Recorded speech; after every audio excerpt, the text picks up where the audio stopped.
The first thing I noticed was the blood on the white pillowcase. The second was the woman curled beneath my blanket, wearing the pale blue coat I had last seen at my divorce hearing. For one breathless moment, I thought grief had finally broken something inside my mind. Then she moved, her bruised hand tightening around the edge of the sheet, and I realized the woman sleeping in my bed was Claire Whitmore, my ex-wife's younger sister. If you believe kindness can reach people even after love has fallen apart, please like this video, leave a comment, share it with someone who needs hope, and subscribe to our channel. By doing that, you help our community continue telling stories about forgiveness, second chances, and the quiet courage it takes to care when walking away would be easier. It was just after 11 on a bright Tuesday morning, and sunlight poured through the bedroom curtains in warm, unforgiving lines.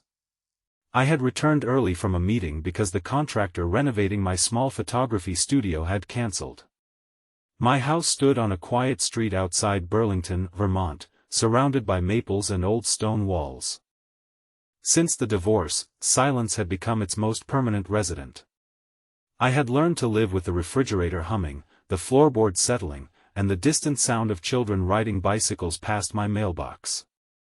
What I had never learned was how to enter my bedroom and find someone from the life I had spent 2 years trying to forget. Claire looked thinner than I remembered. Her copper-colored hair was tangled across her face, and a dark bruise spread along her wrist. A cut near her temple had stained my pillow. Beside the bed sat a small canvas bag, muddy at the bottom, as if she had walked a long distance before using the emergency key her sister once kept beneath the back porch flower pot. I said her name quietly, afraid that speaking too loudly might shatter whatever fragile safety she had found. Claire opened her eyes with the confused terror of someone waking in an unfamiliar place. She pushed herself upright too quickly, winced, and clutched the blanket against her chest. For several seconds, neither of us spoke. The last time Claire and I had seen each other, she had stood beside my former wife, Meredith, outside the courthouse. Claire had refused to meet my eyes that day. I had assumed she hated me. Meredith had told everyone that I had abandoned the marriage, that I cared more about my career than the family we planned to build, and that my coldness had driven her into someone else's arms. Only part of that was true. I had worked too much. I had missed dinners, anniversaries, and small moments I could never recover. But Meredith's affair had begun long before I discovered it, and the story she told afterward had left me blamed for wounds I had not created alone. Claire swallowed, looked toward the open bedroom door, and asked in a voice barely louder than the rustling curtains, "Can I stay here?" Every sensible part of me wanted to say no. Claire carried Meredith's face in the shape of her eyes and the curve of her mouth. Letting her stay felt like opening a door I had nailed shut. Yet beneath my anger was something stronger, the recognition of fear. I had photographed enough victims for local advocacy campaigns to recognize the way Claire tracked every sound outside, the way she kept one foot angled toward escape, the way she apologized before I had accused her of anything. I fetched the first aid kit from the bathroom and placed it on the dresser. Claire flinched when I stepped closer, so I stopped several feet away and asked whether she needed a hospital. She shook her head immediately. I asked whether someone had hurt her. Her silence answered before her words did. She finally said her fiancé, Grant Mercer, had lost control during an argument. It was not the first time he had grabbed her, but it was the first time he had struck her hard enough to knock her against a kitchen cabinet. She had left while he was showering, taken only what she could fit in the bag, and driven until her car overheated several miles from my house. She remembered Meredith once saying I never changed the hiding place for the spare key. The mention of Meredith tightened something in my chest. I asked why Claire had not gone to her sister. Claire lowered her eyes and admitted that Meredith had known about Grant's temper for months. Each time Claire tried to explain, Meredith told her marriage required patience, that every couple fought, and that leaving would embarrass the family. Meredith had even reminded Claire how much money had already been spent on the wedding. Hearing that made me feel an old, bitter anger rise from a place I thought had gone numb. Meredith had always valued appearances, but I had never imagined she would protect them at her sister's expense. Claire said our parents were traveling through Nova Scotia with limited phone service, and her closest friend lived across the country. She had nowhere else nearby where Grant would not immediately search. My house, she believed, was the last place he would expect. I wanted to tell her that my home was not a refuge for the Whitmore family's mistakes. Instead, I cleaned the cut near her temple while she stared at the sunlight on the floor. When she whispered that she was sorry for coming, I heard not entitlement but shame, and I understood that sending her away would not punish Meredith. It would only confirm Claire's fear that she deserved to face danger alone. That I told her she could stay until we found somewhere safe, but I made it clear that we would contact a domestic violence advocate and document her injuries. Claire resisted at first. She said Grant was respected at the private school where he coached hockey. His father served on the town council. His friends would say she was unstable. Her wedding invitations had already been mailed. I listened as she listed every reason the world might doubt her, and with each reason, I understood how carefully Grant had built the walls around her. I set my camera on the dining table and asked permission to photograph the bruises. My hands shook as I adjusted the lens, not because I doubted what I was doing, but because the task felt painfully familiar. During my marriage, I had learned how easily truth could be rearranged by the person who spoke first. Claire stood near the living room window while the midday sun illuminated the marks on her arm. She cried silently as I photographed them, not from physical pain, but because each image transformed a secret into evidence. When we finished, she looked at the camera screen and said the woman in those photographs did not look like her. I told her abuse often survives by making people strangers to themselves. Around 1 p.m, while I was speaking with an advocate by phone in the kitchen, a dark SUV slowed in front of the house. Claire saw it through the window and dropped the glass of water she was holding. It shattered across the floor. The vehicle continued down the street, but panic had already taken control of her breathing. She crouched beside the kitchen island, pressing both hands over her ears. I knelt several feet away and reminded her that she was inside, the doors were locked, and the police could be called at any moment. Gradually, her breathing slowed. Then my phone rang. Meredith's name appeared on the screen. I had not heard her voice in 14 months. Claire's face turned pale. She begged me not to answer, but the ringing stopped and immediately began again. On the third call, I answered. Meredith did not greet me. She demanded to know whether Claire was at my house. Before I could respond, she said Grant had contacted her, claiming Claire had suffered some kind of emotional episode and disappeared with jewelry belonging to his mother. Meredith insisted that I should not involve myself in matters I did not understand. That I looked at Claire sitting on the floor among broken glass and realized I understood far more than Meredith wanted me to. I told her that Claire was injured and frightened, and that Grant would not be allowed near the property. Meredith's tone hardened. She accused me of using the situation to hurt her, just as she claimed I had used the divorce to damage her reputation. For a moment, I felt myself being dragged backward into every argument where facts had become weapons and apologies had become admissions of guilt. Then Claire rose unsteadily and held out her hand for the phone. I hesitated before giving it to her. She listened while Meredith spoke, her expression shifting from fear to grief. Finally, Claire said she had spent years defending her sister because she believed family meant protecting one another, but Meredith had confused protection with silence. She said Grant had hit her and that no wedding, reputation, or family expectation could make that acceptable. Then she ended the call. The room remained still except for the faint ticking of the clock. Claire stared at the phone as though she had just severed the last rope tying her to her former life. I expected her to collapse. Instead, she picked up a broom and began sweeping the broken glass. The advocate arranged for Claire to meet a counselor at a secure community center that afternoon. Before we left, a message arrived from Grant.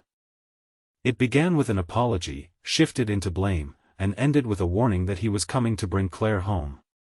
We called the police. Officers arrived while sunlight still flooded the front porch.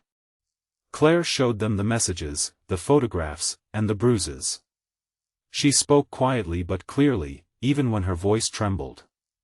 The officers helped her request an emergency protective order and arranged for someone to check Grant's residence after she reported a firearm he kept improperly secured. While they took notes, another car stopped outside. Meredith stepped out wearing a cream-colored coat and oversized sunglasses. She looked polished from a distance, but as she approached, I saw that she had been crying. Claire moved behind me instinctively. That single movement wounded Meredith more deeply than any accusation could have. Meredith stood on the walkway and said she had come to take Claire somewhere safer. Claire replied that she already felt safer. Meredith glanced at me with the old resentment in her eyes, but it quickly gave way to something unfamiliar: shame. She admitted that Grant had called her many times during the past year, complaining that Claire was too sensitive and difficult. Meredith had believed him because his version sounded uncomfortably similar to the version she had once told about me. She had convinced herself that conflict was always caused by the person who hurt most visibly. It was easier than admitting some people used love to control others. Then Meredith said something I had never expected to hear. She apologized to me. Not vaguely, and not with excuses. She admitted that after her affair, she had rewritten our marriage so she would not have to face what she had done. She had made me the villain because guilt felt easier when shared. Claire watched her sister with tears collecting along her lower lashes. I felt no sudden healing, no desire to reclaim the past. But I felt the weight of an old lie loosen slightly inside me. Claire did not forgive Meredith immediately. Instead, she told her sister that love without accountability was only another form of abandonment. Meredith nodded and stood aside while Claire walked to the police car to complete paperwork. I remained on the porch with the woman I had once promised to grow old beside. The afternoon was bright, almost painfully beautiful. Meredith asked whether I hated her. I told her I had hated the person I became while trying to prove I was not the person she described. Then I said hatred had taken too much from both of us already. Forgiveness, however, did not mean returning to what had broken us. It meant refusing to carry the broken pieces forever. Meredith cried without hiding her face. When Claire returned, Meredith offered to help in whatever way Claire allowed, even if that meant staying away. For the first time, she did not demand a particular ending. At the community center, Claire met a counselor named Rebecca Hale, who spoke with the steadiness of someone accustomed to guiding frightened people through impossible choices. Claire arranged temporary housing, learned how to retrieve her belongings safely, and called our parents from a private room. I waited in the sunlit lobby, surrounded by pamphlets about safety planning and recovery. I had expected Claire's arrival to reopen my wounds. Instead, helping her had shown me that my pain could become something other than bitterness. It could become recognition. It could help me notice fear in another person before judgment silenced compassion. When Claire emerged nearly 2 hours later, her shoulders were still tense, but she was carrying a folder of resources and a small spark of determination. Meredith waited outside but did not approach until Claire nodded. The sisters embraced carefully, not as though everything had been repaired, but as though they had agreed to begin telling the truth. In the weeks that followed, Claire ended the engagement, cooperated with investigators, and moved into an apartment managed through a survivor support program. Grant attempted to damage her reputation, but the documented injuries and threatening messages made his lies harder to sustain. Meredith began therapy and publicly supported Claire, even when longtime family friends criticized them for making a private matter visible.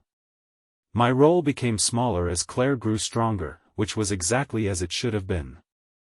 She occasionally stopped by my studio during the day, bringing coffee and asking about the portrait series I was creating for survivors rebuilding their lives.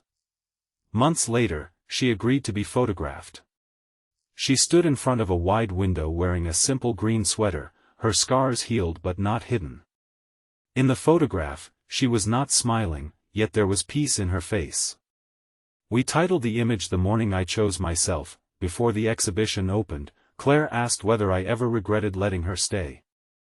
I looked at the photograph hanging beneath the gallery lights and remembered the blood on the pillow, the broken glass, the fear in her voice when she asked for shelter.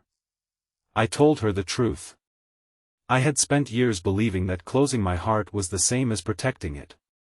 Her arrival taught me that boundaries and kindness could exist together, that forgiveness did not require forgetting, and that helping someone from your past did not mean returning to it.